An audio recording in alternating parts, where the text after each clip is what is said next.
project on West Davis and related matters.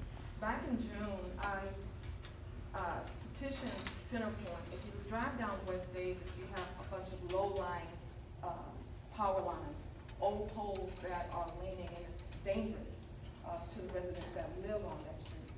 So I contacted Centerpoint and had them to come out and walk with me in that area and bring some of the concerns to the forefront. And I was told that, first and foremost, before I went out there, it's been like that for many years, and Centerpoint has never done anything about it. So I contacted them. They came out and heard the concerns of the city.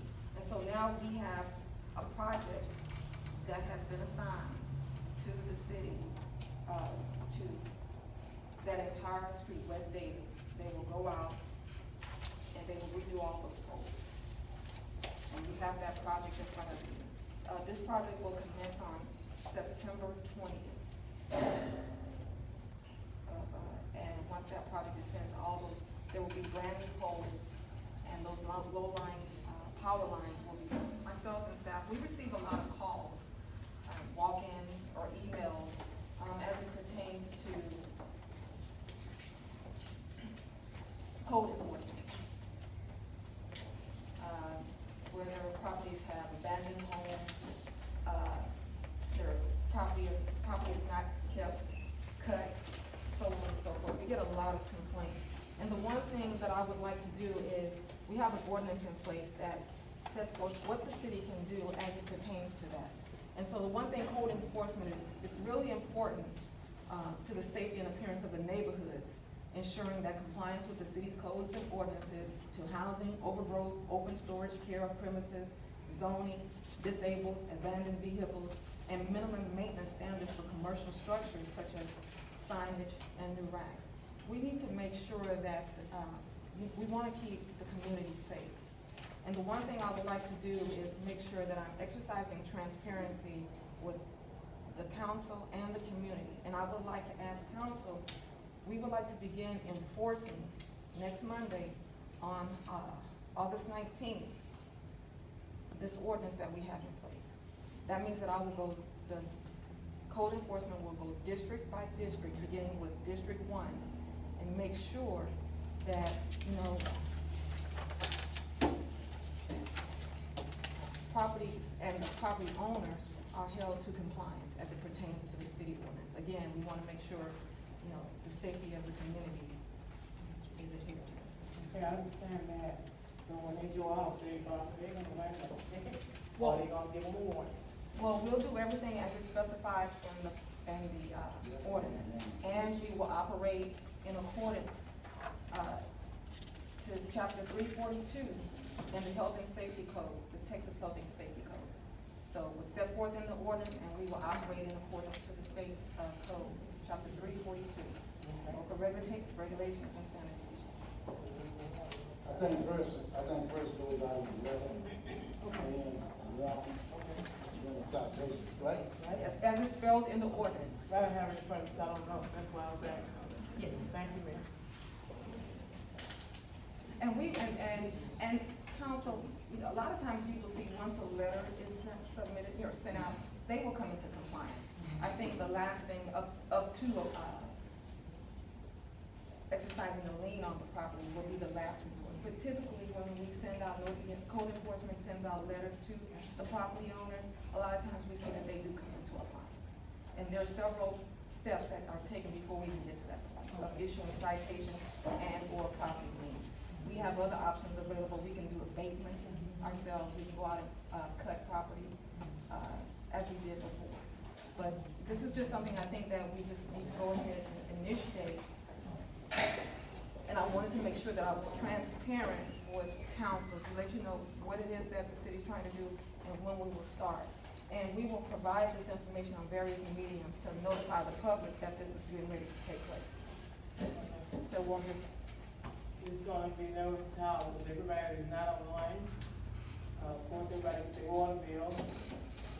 We can possibly do that. We can look at different mediums of notification. And then we also have a billboard that sits on Highway 6. You can utilize that. Online, online, we have, Arcola Citizens, website. So there's different methods of going, getting the information out to the public. Okay, as long as we get out to the public. We will do It's that. always money.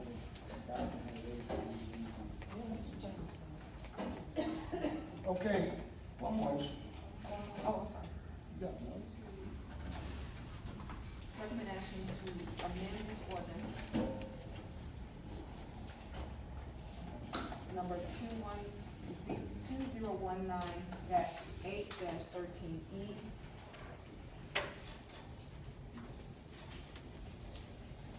An ordinance relating to the food and food handlers. And an ordinance relating to mobile vendors and roadside sellers.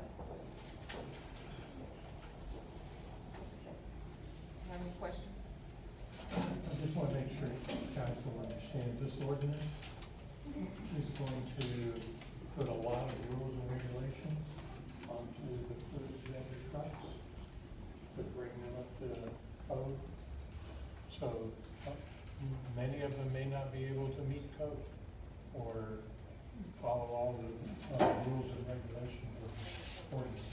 But we want to make sure that we are not establishing, we're just following the state guidelines, rules and regulations set forth.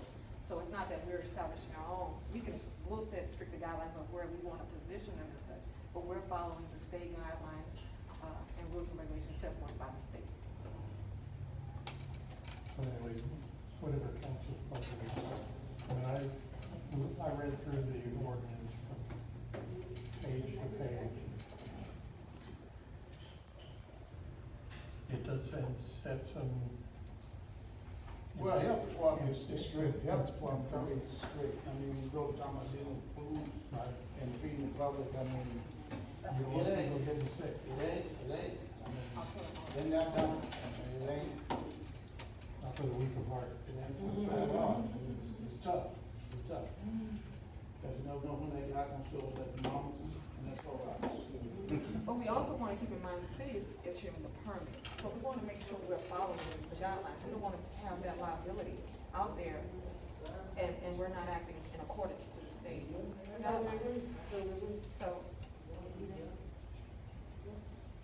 So is all council comfortable with that? Okay, consideration of possible action, ordinance 2019-8-13E, an ordinance, relating to, food and food handlers, so moved. Second. Motion by Ms. Baker, second by Ms. Jackson, all in favor? Aye. That's correct. Well, so I guess what I would ask you is, how do you define correct?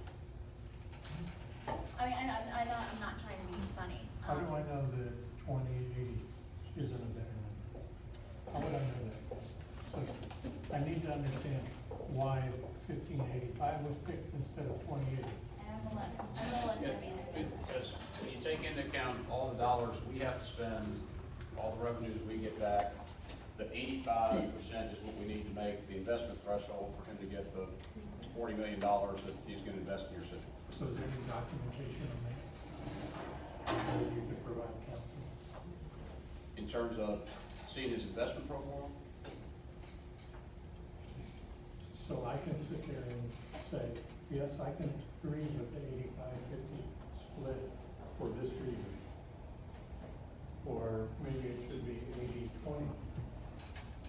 yeah, so I'm not sure that you're gonna get the confidential business stuff that they've got. We've run this 1,000 different ways. 85 is what we need to make our math work, How do I know that? because I'm telling you that. Yeah, but how do I know that? Because if the answer is it's 80 and not 85, we won't do the deal. I mean, that's how you do it. And I'm not trying to be flippant about it. We've done, I don't know that anybody has gone into this much analysis as to, total all the dollars, making sure you had the full picture. We're doing everything we can to achieve everybody's goal, which is equal participation rate by the county and the city. Get a school, get a city hall, and get a water plant. And, you know, what my client's telling me is it takes 85% participation rate for them to meet their investment hurdle. And we're still leaving a couple $1 million on the table in terms of, reimbursables that we can't get back because there's not enough money. Well, that was actually something I forgot to point that out. So again, on the Fort Bend middle school scenario, and it's cut off a little bit, sorry about that. But if you look down at the very bottom, there's this little, all kind of there by itself, it's called shortfall or surplus. And basically what that's saying is the total reimbursement amount, so columns 26 plus column 27, the developer reimbursable capital and developer interest, they total 23.7 million. And if you look at column 25, proceeds available for reimbursement, this is basically the amount of debt that these revenues can support. And it's supporting 21.1 million. So based on these numbers, there's a deficit or a shortfall of roughly 2.5 million. So that actually raises a very good point.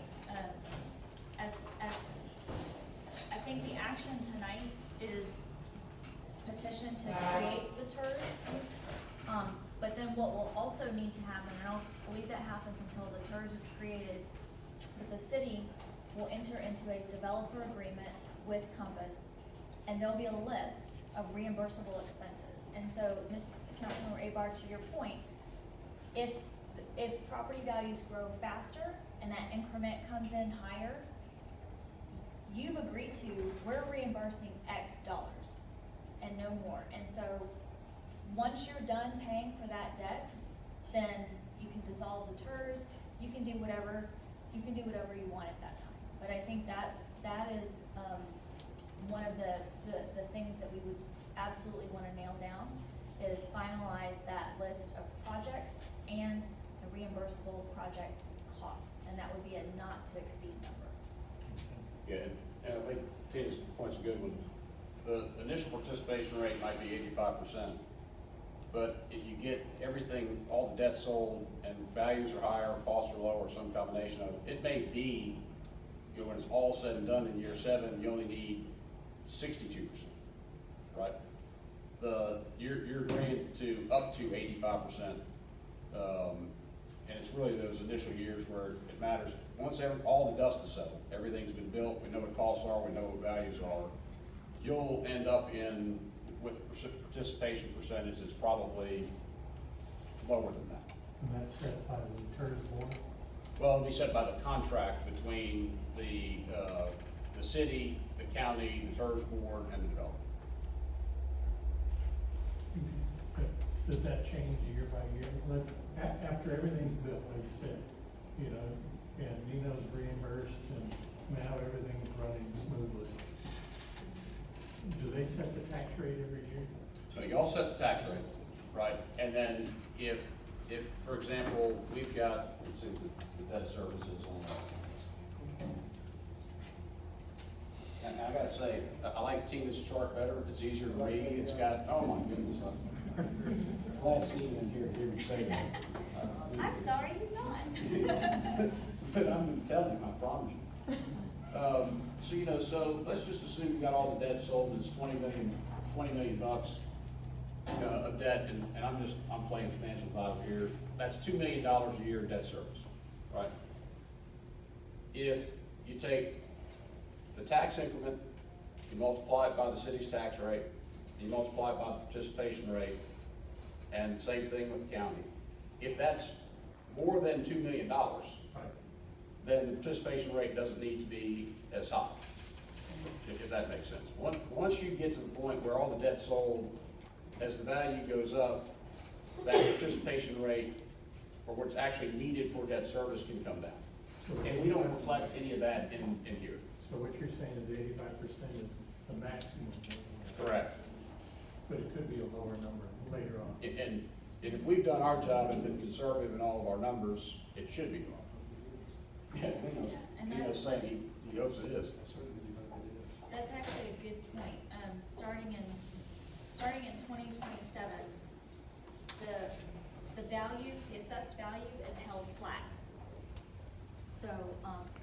these numbers assume that there's basically no growth after 2027. Which is it's conservative, but that's the way most people run those. Yeah, so, I mean, I think that the bottom line is that and I don't know whether, I mean, I think the county would be on board with maybe not, like I said, this is hot off the presses this afternoon, trying to figure out all the different moving pieces. We did confirm from the county, I think, that they would have the federal funds available for the water plant. So that was a question from our last meeting. And I believe that, you know, I heard the county say they're prepared to match whatever participation rate the city's willing to do. But what I'd ask you today is we just kind of need to know, is this something that y'all want to do? You know, y'all okay with 85 if you can get City Hall, and if we can get the county participate at 85%?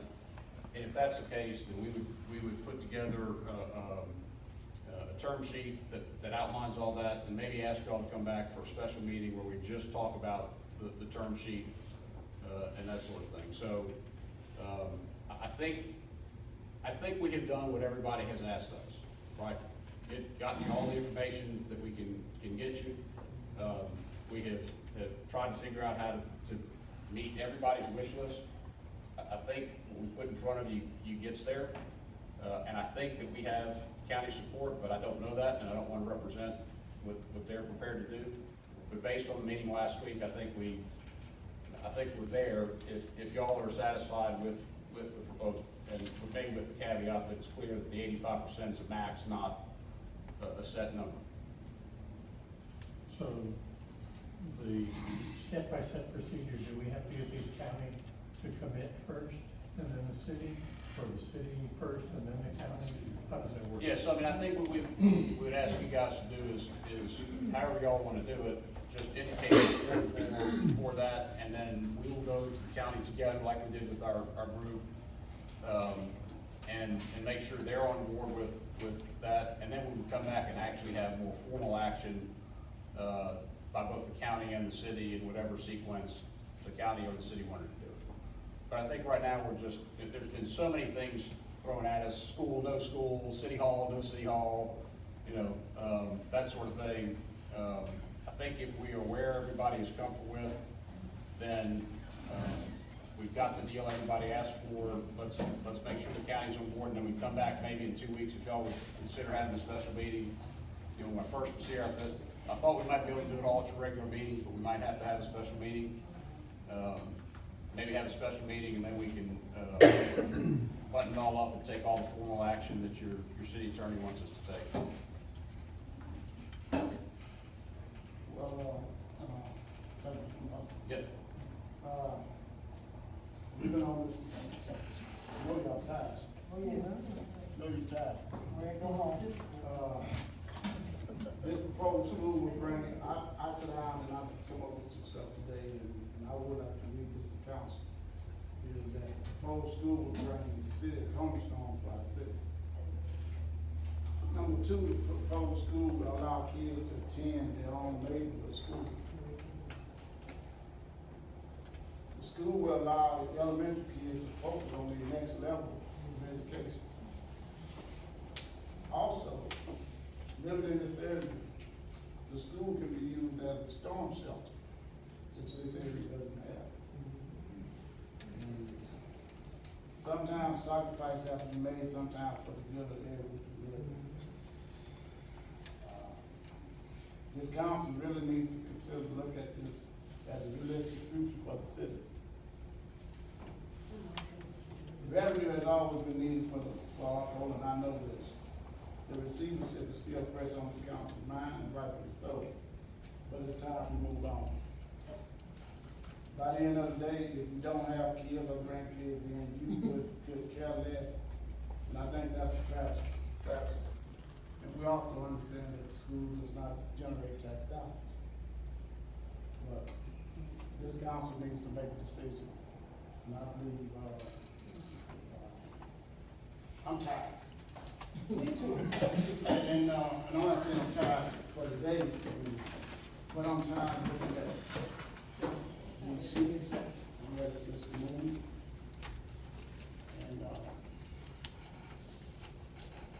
the other county, that's not. I'm always for the school, I'm for the school, for the lease, and those,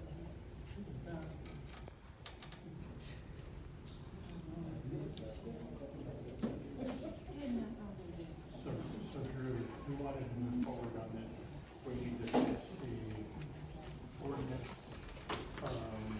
for the reinvestment law, and then also the ordinance for the, municipal management district number 1, right? I don't know if that's a new management district. Well, what would be the next step? Yeah, so, I think you can take action, if you want to take action on both those tonight, that's great. Really, the next step is now that we've got, kind of what we think is the final, proposal that y'all are satisfied, we're satisfied with, we'd go back to the folks we met with at the county, make sure they're satisfied with it. It's probably fine to go ahead and approve those tonight, because you've got a couple more steps before you enter into anything binding. And where this all gets put to bed is in the next either 2 weeks or at your next regular meeting, we would have a definitive development agreement that lays out all of what we just talked about. Yeah. The county's gonna put in money for the water plant, we're gonna put in money for the city hall. All the details, that gets done in the development agreement. Yeah, approving, the ordinance and resolutions tonight does not commit you to a particular Correct. dollar figure, and the rubber meets the road, as you said, in the development agreement. What about the participation rate? No. So, I would recommend you go ahead and approve these tonight to move the ball forward. Is council all comfortable with this?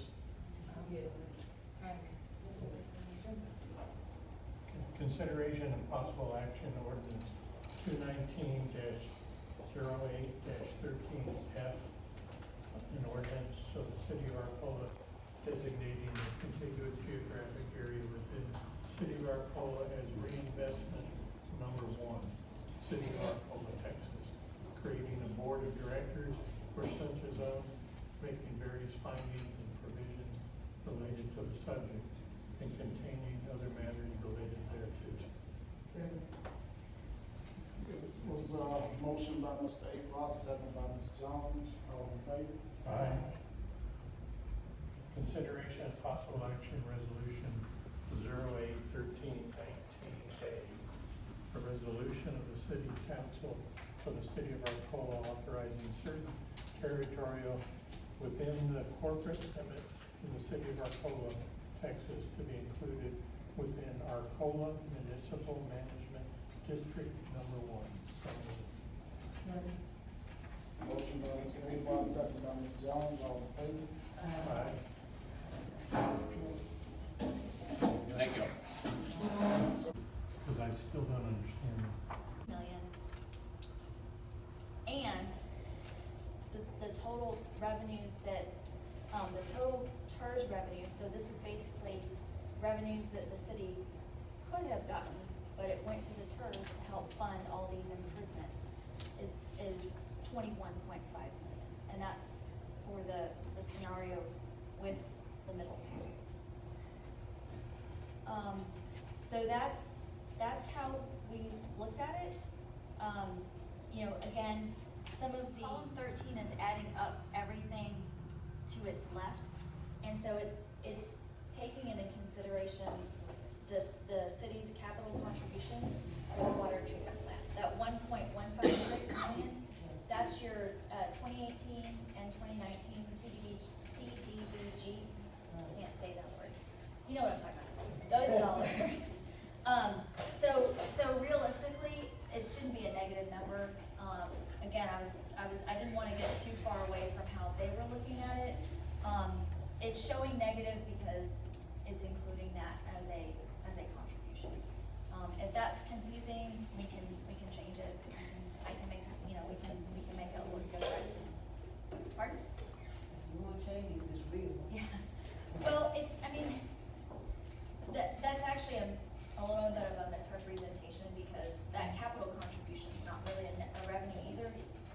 money you already have.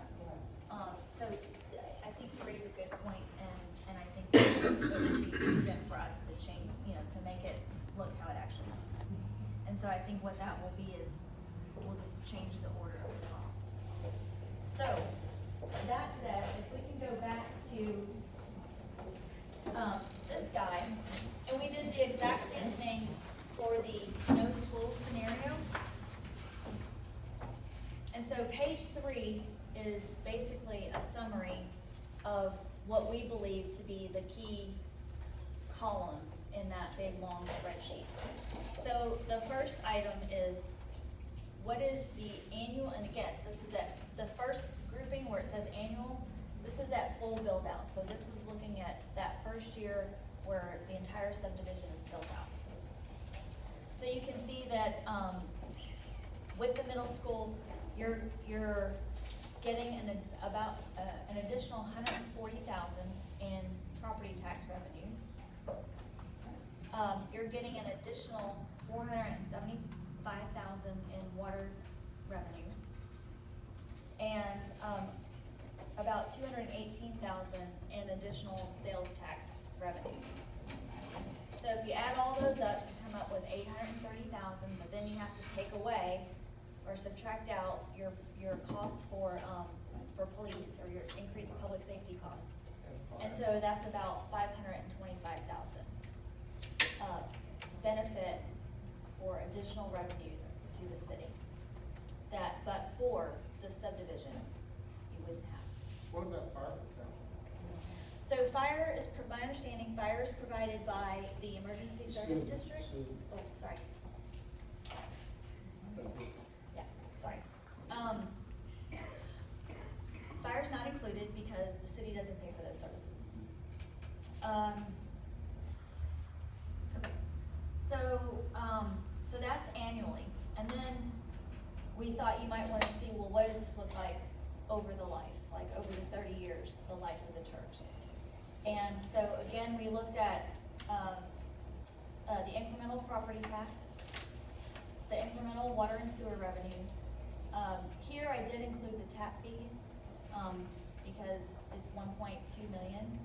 And the annual I didn't, because it happens before you get the full bill. Column 9, this is the incremental sales tax that's gonna be generated by the new commercial development. I kind of walked you through, those assumptions. Again, we feel like that's pretty realistic. And then let's look at column 11. So column 11 is, and again, we talked to a number of different people about what do we believe will be the incremental expenses or the additional expenses the city is gonna have to pay because of, 200 homes or however many people are moving in. And, in conversation, Gwen's had conversations with your captain of the police force, and we estimated 5 additional, and this is full build out, right? So you're not gonna go out and hire 5 new police officers today, it's gonna be over time. That's why we're looking at the full build out here, right? Because it's the most, realistic in terms of long term, what are you dealing with? So 5, full-time equivalents, FTEs, we took your, salary and benefit number for FY and budget FY 2019. We came up with an average salary, which was roughly $60,000, and we multiplied that times 5, and that's how we got the $300,000. So we're taking all your new revenues, we're subtracting your additional expenses, in this case it's mostly public safety, and then we're coming up with that column 13 on property taxes, right? Once those homes are in the ground, they're gonna be worth more than the dirt that's there today. And so that increment, that's what we're talking about, that's why we're creating the church. That's why the city is looking to create the church, because it will capture that incremental value. So there's gonna be incremental property tax revenues that's generated by those new homes. So that's the first stream. The second stream is, at the end of this project, you're gonna have a shiny, brand new water plant with up to 2,000 connections. And so there will be additional revenues generated from those water customers.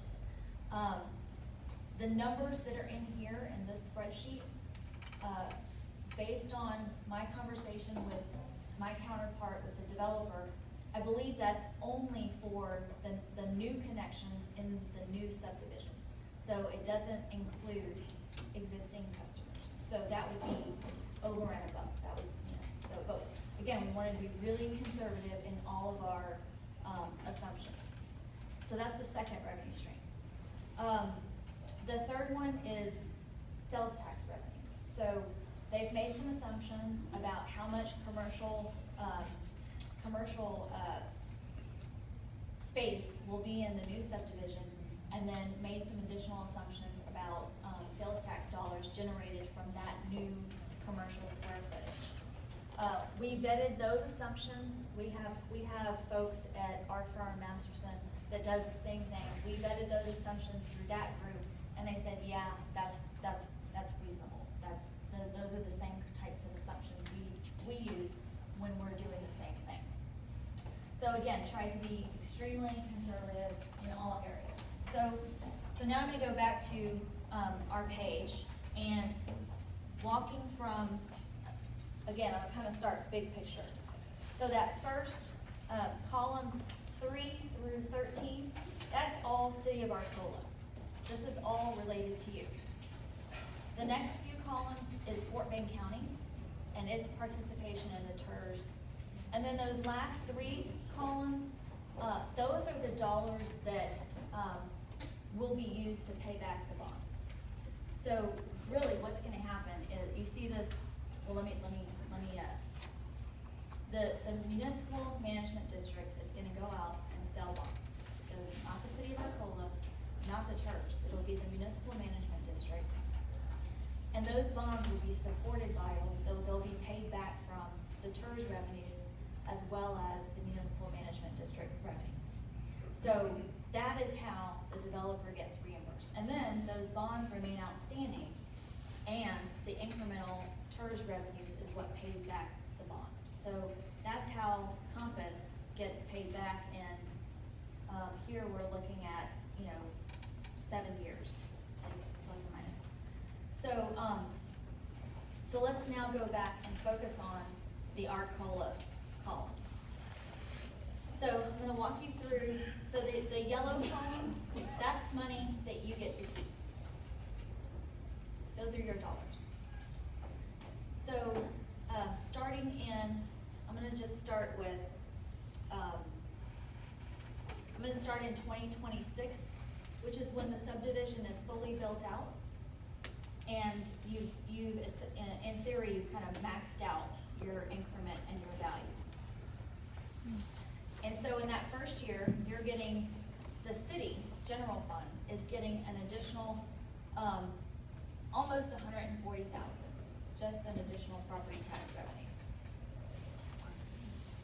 Then related to the tap fees, so these are, people buy the homes, they need to hook up to the water and sewer system. So you're generating, some tap fees in, call it 2020 through 2025. Oh, sorry, I should also mention, everything in blue is hard-coded, and they're assumptions from the developer. Column 8 is water and sewer revenue to the city. So again, these are just the new development customers that are purchasing water from the new City of Arcola water plant. Now I'm gonna pause here for a moment. Our numbers look a little bit different than what Compass sent out, and what we did was, right now the city is paying $200,000 to Freshwater One for operating. And Gwen and Mr. Turner, Clarence, we had a call, and we talked about what is a realistic expectation of operating that new water treatment plant, right? Because yes, you're gonna have the revenue, but there's gonna be some offsetting expenses. Again, we wanted to make sure we were looking at all the different puzzle pieces. And so then we looked at what you're currently paying. Long story short, we assumed it was neutral, because you're paying Freshwater One, which you won't be doing that anymore, so we get to save that money. But we're estimating that the operating cost to run the new plant is roughly the same. So in that column A, water sewer revenue to the city, that takes into all of that into consideration. And you got some numbers. I'm gonna give Lawrence a general plan, and you've seen this picture before, but I just wanted to let you take a look at it again as well. And what it illustrates is where the school would be, where the commercial we've talked about is, the residential portion of what we're doing, and you can kind of see everything. It's not in color, but it's a simple illustration of what's transpired since we met last week. And what's important to focus on is the fact that the land plan includes the school, and that's the way we need to move forward. So I can let Rich expand on a few other items, but I think the positive here is that all the pieces we've been talking about have been addressed in a collective sense of the word last week. We've done our homework. I know Tina's been very involved in this as well, and I'm happy to get to this point. And I think that your financial advisor, Tina's got some numbers as well, and perhaps maybe the best thing to do is have your financial advisor walk through the numbers, and make sure everybody understands. A lot of numbers on the page, and if you're not familiar with all this, it can be a little bit difficult to follow, but perhaps hear from her, and then we can really looking for some feedback from you guys tonight. Great, thank you. So, we're gonna hand out, you're gonna get 3 different documents. We've got numbers, but, I'm a very visual person.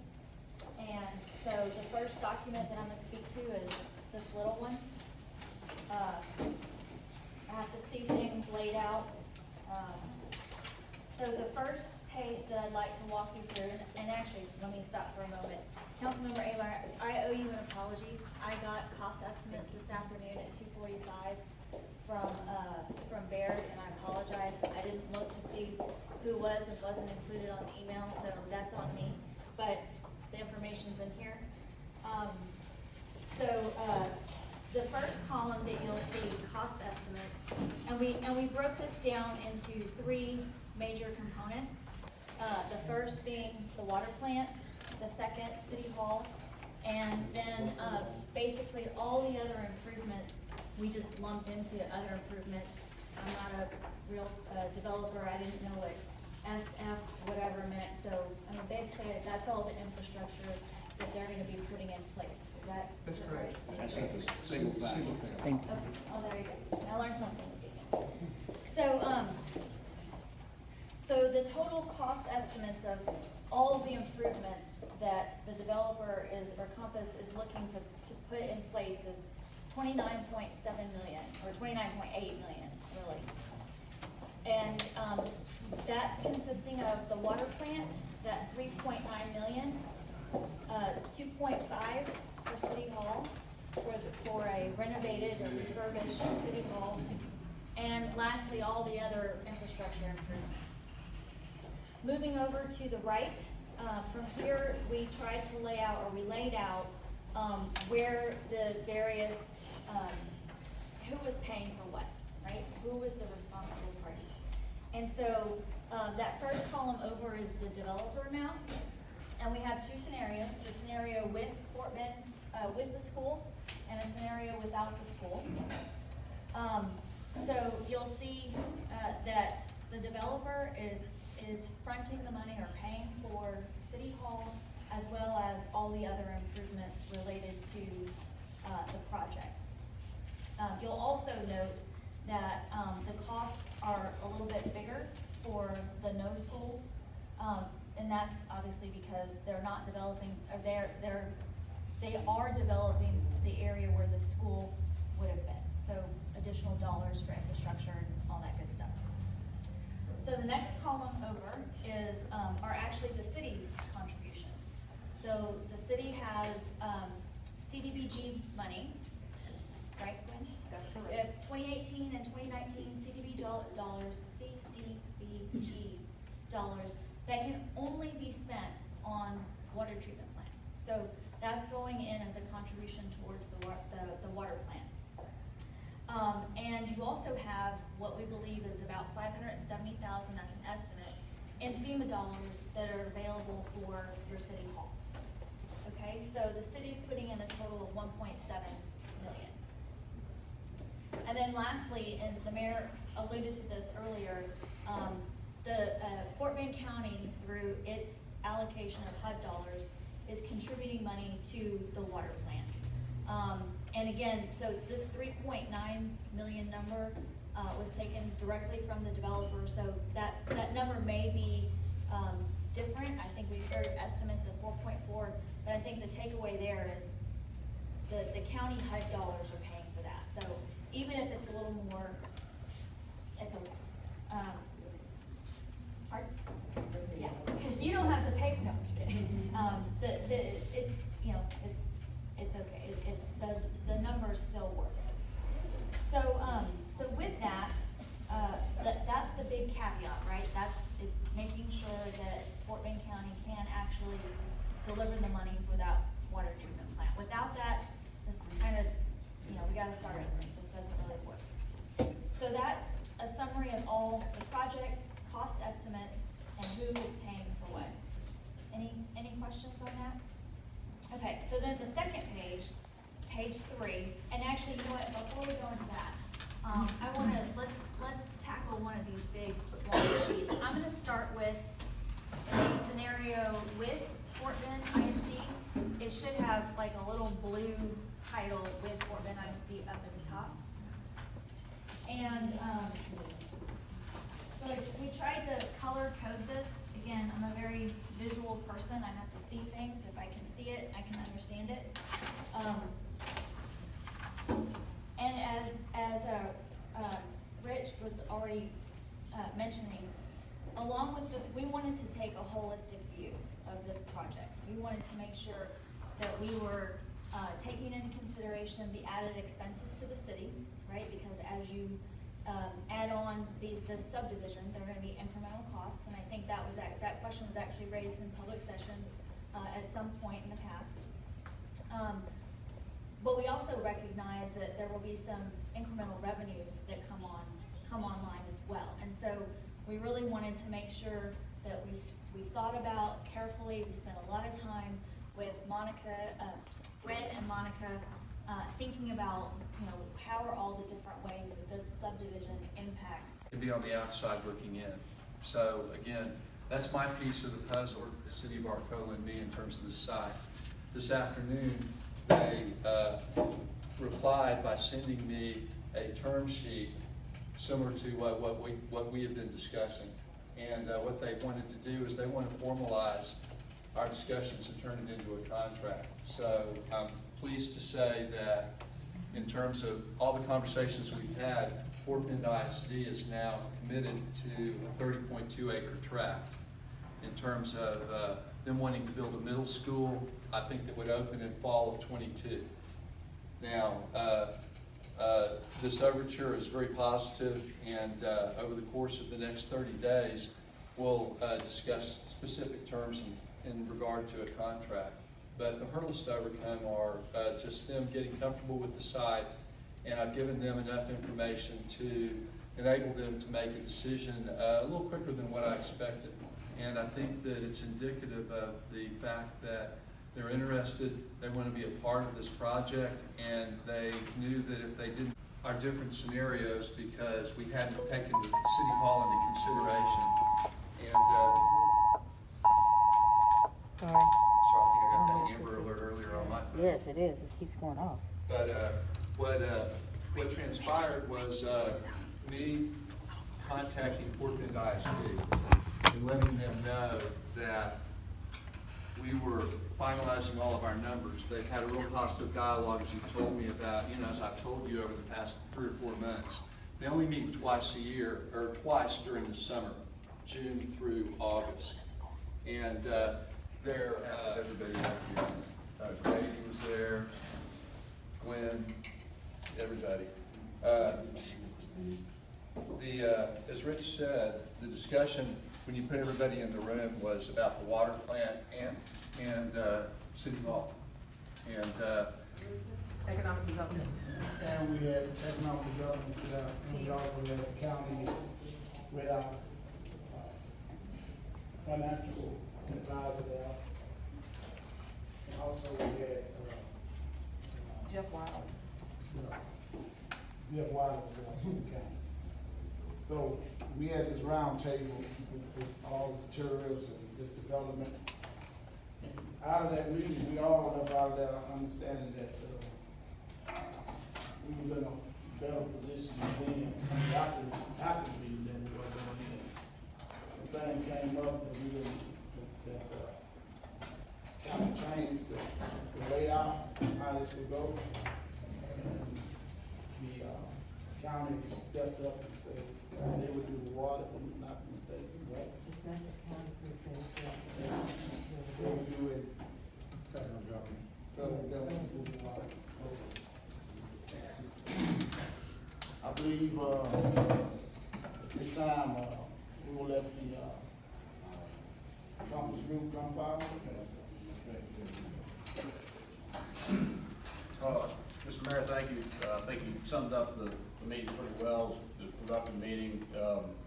Just for the rest of the council, let me back up and talk about where we were before that meeting, kind of where we are after that meeting. So, you recall, we came into y'all, we were asking for 75% contribution from the city, 100% contribution from the county.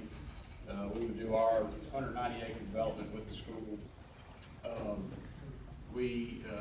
After our meeting with y'all, we had conversations with the county, and they came back with two asks of us. The first is they wanted their contribution percentage to be the same as the city's. So whatever the city decides to contribute in terms of percentage of TERS revenues, they would do the same, whether that's 75, 85, 95, whatever it is, but they're not gonna be higher in terms of percentage than the city. And then the other thing that the county asked us to do was to look at how we pay for the city hall renovations as an additional project, as part of this TERS plan. Our understanding is that we think the all-in cost of the city hall renovations is about $2.5 million. There's some FEMA money available for a portion of that.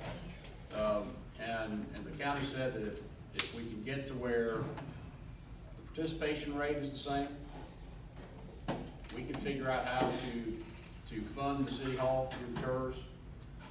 And we got the return that we needed to get, that we would have their support. The critical piece here is that the county can use federal funds to pay for a water plant, but they cannot use any of their funds to pay for a city hall. We can.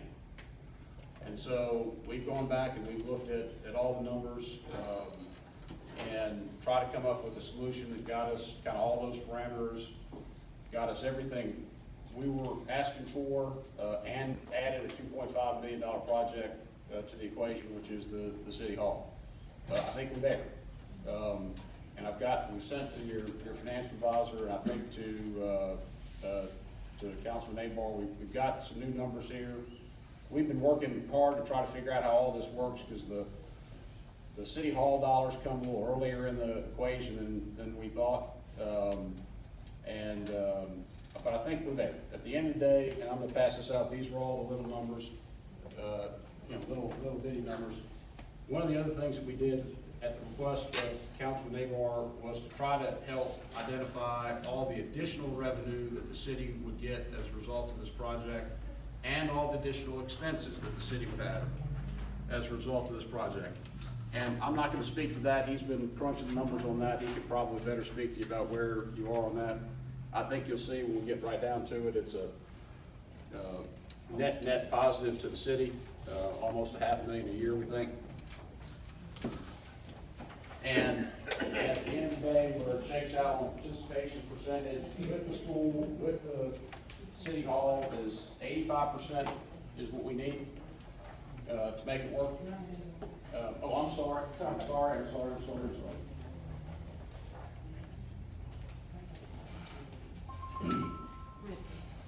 And then, I'm sorry, I'm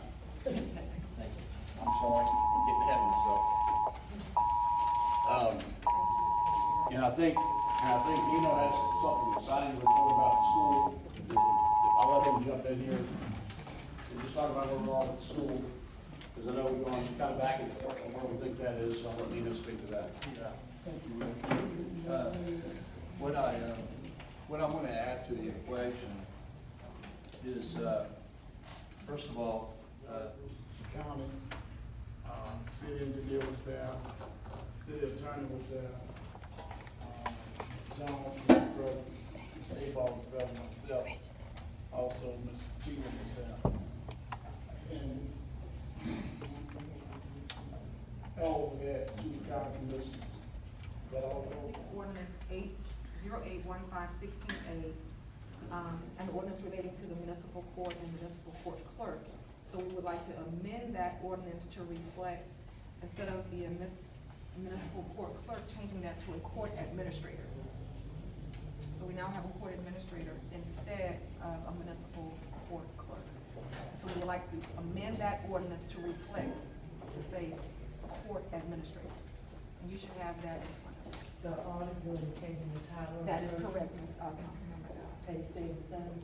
Yes, yes. Who is that? Who's the person? Her name is Tamara Allen. She's a court administrator. That's what we hired back in April. Oh, somebody we deal with me. She's not gonna be here just yet. She will be here next month when we Oh, start. so she haven't started? She started April 1st, yes. We brought it to you, to the council April 1st. Yes. I forgot her name. Oh, I started to see. Okay, all right. Okay, item L, So you have to pass the resolution to amend that. Consideration and possible action ordinance 2019-8-13C, so moved. Second.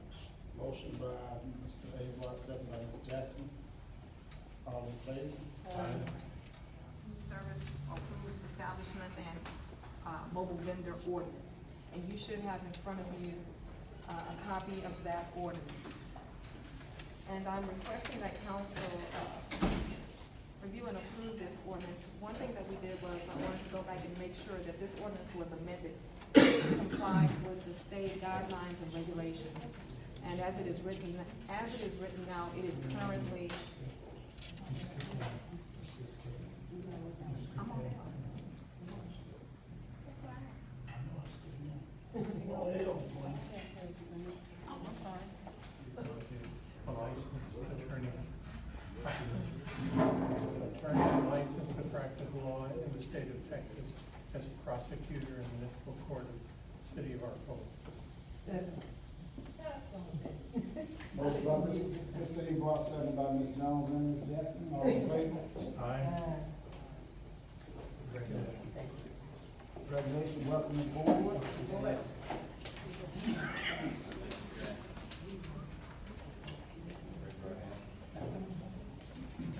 Name by the Board of State of Texas, you, Dr. Montez, who signed this swear or affirm that you will faithfully execute the duties of the office of Chief Prosecutor of the Municipal Court of the City of Arcola, State of Texas, and will to the best of your abilities preserve, protect, and defend the Constitution and laws of the United States and of this state, so help you God.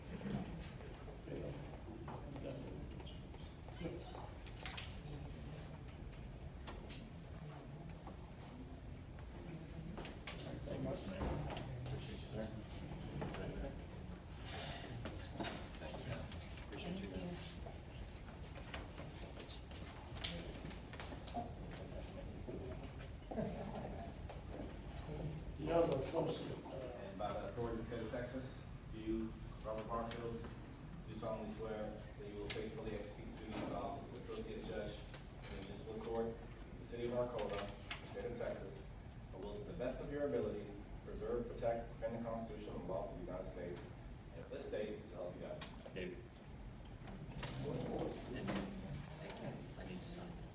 Thank you, Mayor.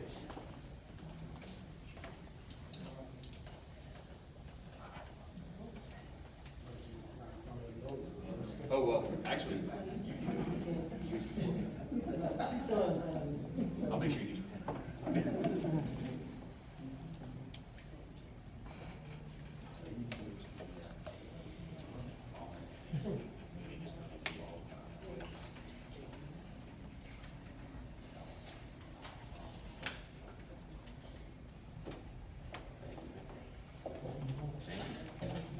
Thank you. Can I speak? Thank you. Also, council, we have a court meeting associate, we have, not associate, prosecutor. That's been highly recommended by Judge Mo Goodman. His name happens to be, Matthew Montez. Thank you, Mr. Mayor. Again, with the same train of thought that we had, we wanted somebody who understands traffic courts. This is primarily what he does. He's in traffic court a lot. So he knows how to make an offer. He knows what kind of offer is a good offer, what offer is a bad offer. We've been using the court very, very efficiently. I know in the past, the court was, sometimes we get out of court 3, 4, 5 o'clock. We've been finishing court a lot of times at 11 o'clock and 12 o'clock. So it's been, we're really blessed to have him. Let you talk to him. Thank you. Good evening, council. Again, my name is Matthew Montes. I've been practicing primarily criminal defense and traffic law for the past 10 years. I've done thousands of cases all over the state, from El Paso to Beaumont. So I know a good court, I know a bad court. I know how to make one run pretty efficiently. Yeah, I'm confident that I'll be able to keep performing efficiently and help the court as best that I can. So what courts have you been in over the last year? Over the last year? So I spent a lot of time downtown Harris County. Also do a lot of work at Fort Bend. As far as traffic courts are concerned, the justice courts, I spent a lot of time in Sugar Land, Stafford. We also do work, I just came from West University right now, so I get a lot of cases out there. The city of Houston is a big one. Obviously, that's the biggest around these parts. So primarily, that's kind of the bread and butter for the firm. So. Any other questions for Mr. Matthew, Mr. Montez? I make a motion that we appoint Matthew Montez as the prosecutor in the municipal court, city of Arcola. Second. Mr. Mayor, if I may interrupt, I'm sorry. I was incorrect. I thought it was just for home rule cities that it was required by ordinance, but ordinance is required to appoint municipal judges for all cities. So we have ordinances for everyone, Mr. Barfield. We have an ordinance. We have an ordinance for Mr. Barfield too. Yes, we do. So we need an ordinance for the prosecutors as well. It's on the table. We should have one. No, I have that, The but I'm judge- asking, do we have to have one for a prosecutor? That's the question. For a prosecutor? Yeah. But we have currently an ordinance in place for the city of Arcola for both the prosecutor and the municipal court judge. I understand.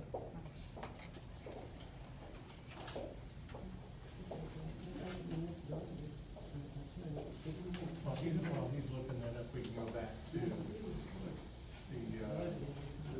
judge. So that is an ordinance, and there'll be ordinance 2019-8-13, an ordinance of the city of Arcola appointing Robert Untitled as attorney licensed to practice law in the state of Texas as associate judge in the municipal court of the city of Arcola.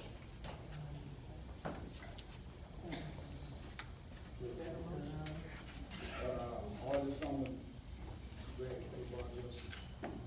ordinance containing the judge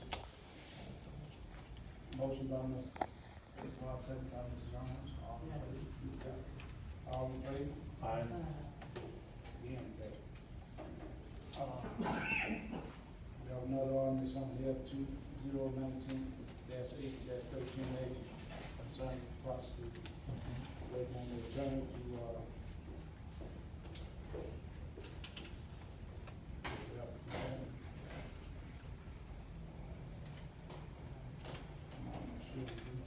I don't see here that the prosecutor is required to be appointed by ordinance, but doesn't.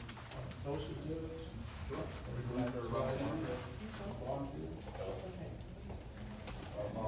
I think you would be a great associate judge for us. I was formerly the judge in Pasadena and Baytown. I'm currently the judge and presiding judge in El Lago, associate judge in Fairleigh Village in Friendswood.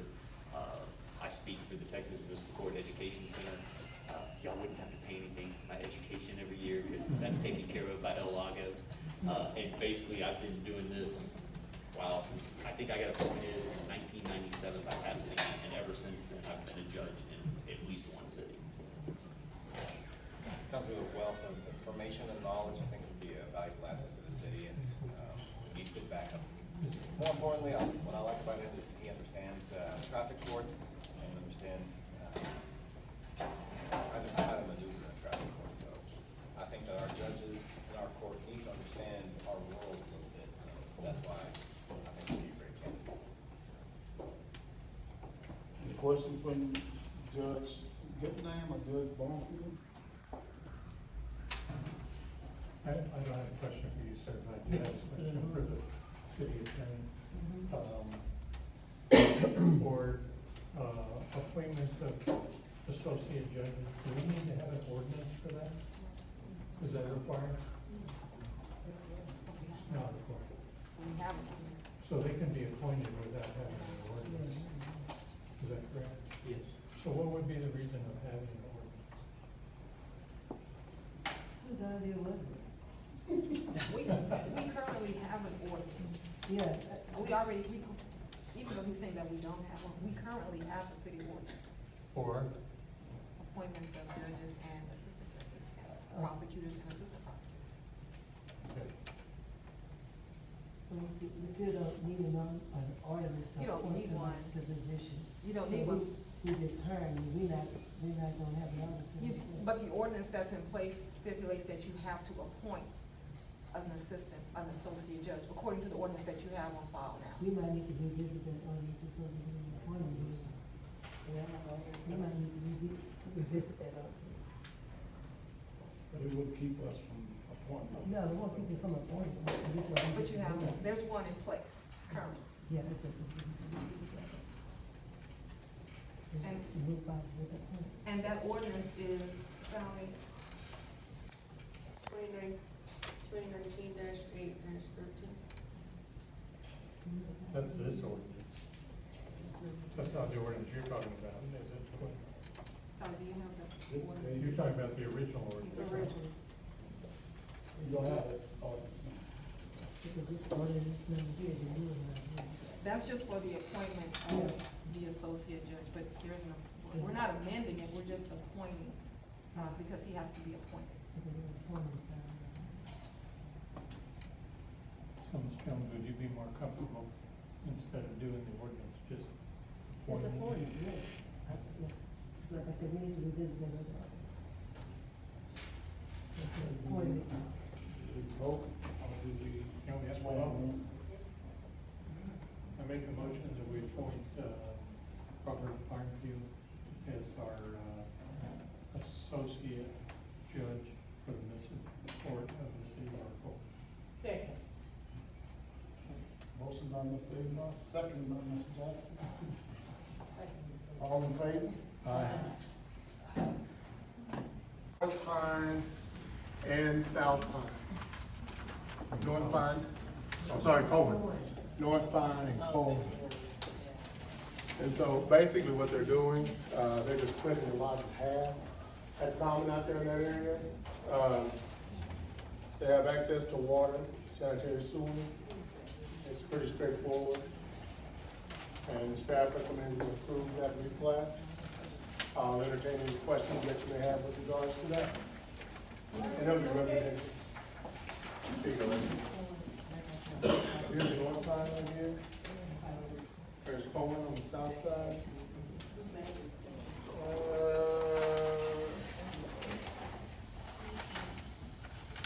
I do not have an address. Center Point won't assign an address until the plat's done. Yes, ma'am. It's approximately from the street intersection, I'd say approximately about 400 feet.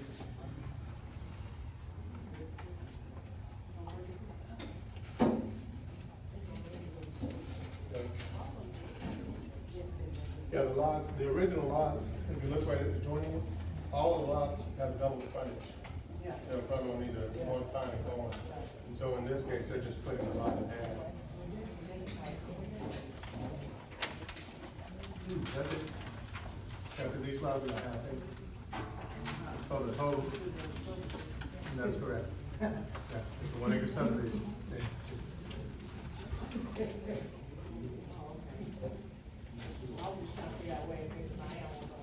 I know.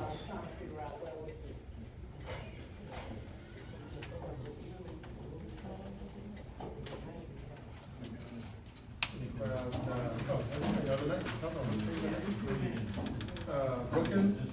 Ms. Brookins? Okay, so I had to give you a name.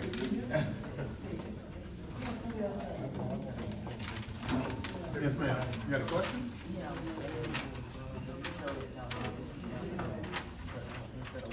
Yes, ma'am. So on these lots right here, they have double frontage on North Pine and on Cohen. And so what they're doing is basically splitting the lot in half. And so since we have water and sewer on both sides of the street, they would be allowed to do that. And they meet the minimum lot size.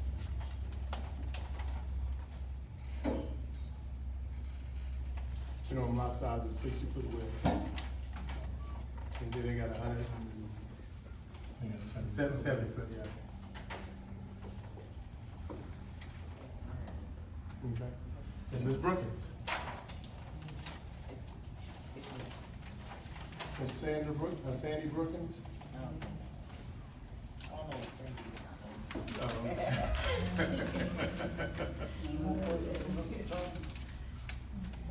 Staff did recommend approval. It's up to the council. Item H. Consideration and possible action, Arcola Farm Lot 24, Block 2, replat, so moved. Motion by Mr. Akbar, second by Mr. Jackson. All in favor? I think you all should have a copy of this one. This is actually a replat right here. I'll wait till everybody has it up.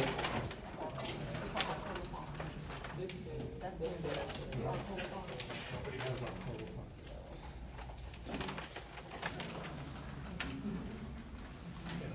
So, and this is just a continuation of the development that's going on over there. Yeah. There you go. I like the big copies. I can't do the 11 by 17. But, and in any event, you can kind of see where it sits if you look at the vicinity map. Up in the corner. Here's 521. Glendale Lake's coming in all the way in right there. This is back towards the back. They've submitted all their information. I mean, you know, we've done probably 4 sections already of this development right here. You know, it's consistent with the master plan that they've submitted. Staff recommends approval. I'll entertain any questions you may have. That's just section 3, right? This is just section 3, yes, ma'am. Consideration and possible action. No, didn't submit anything. From Lake, section 3, final plat, so moved.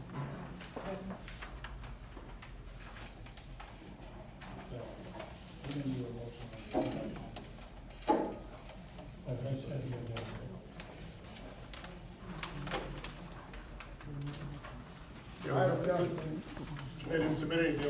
on True Line, we never got anything, so there is no action.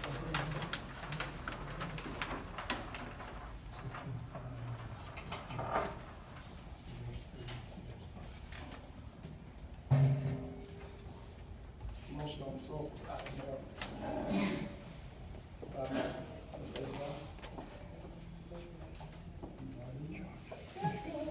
Second by Mr. Jones.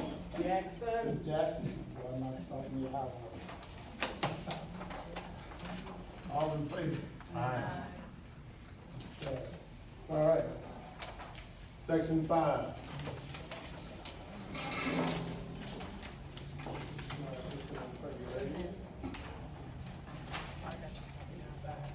Yes, ma'am. Hey, you got it right here. Here you go.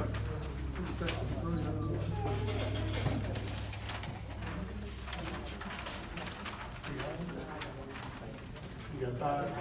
Okay.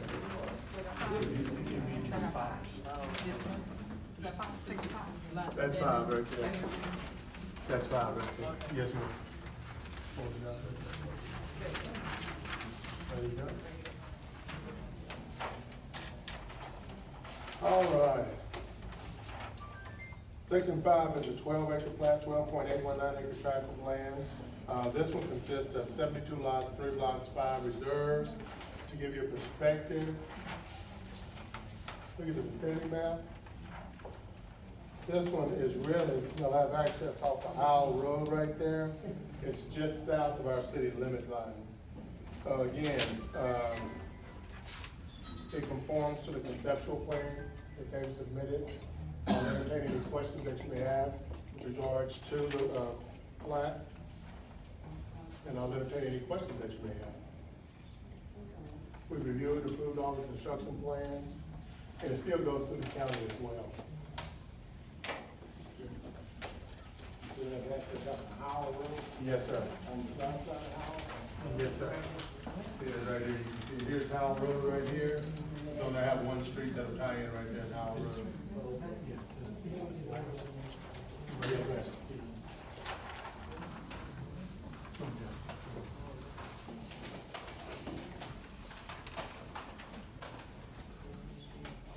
I'll entertain any questions that you may have of me.